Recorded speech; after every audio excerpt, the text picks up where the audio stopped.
Hello, my name is Rachel Walton. I'm the author of the CRC textbook, Cold Case Homicides, Practical Investigative Techniques, with both myself and a wonderful group of the nation's leading forensic experts.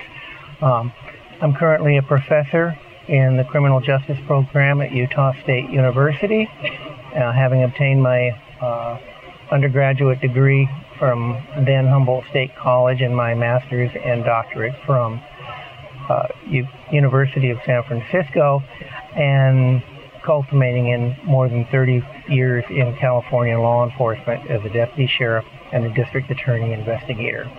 In the 1980s, as a private research project based upon new information, I began researching a series of 1920s era murders and alleged rapes.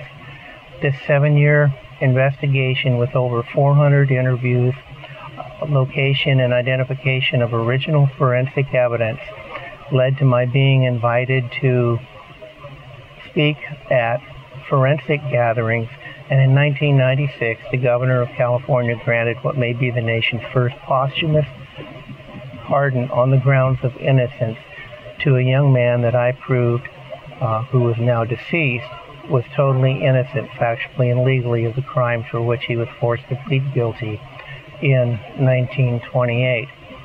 What I discovered in this case in talking to investigators was that the difficulties that I encountered were encountered by other investigators, such as no files, no evidence. Where do we go? Where do we start?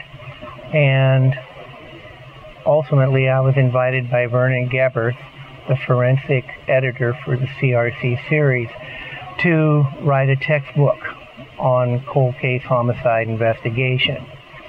Initially, my thoughts on this were targeted towards the law enforcement community, but as it developed to, and as I learned during my research on the 1920 case, that it was very, very germane to both prosecutors as well as defense attorneys and the Innocence Project.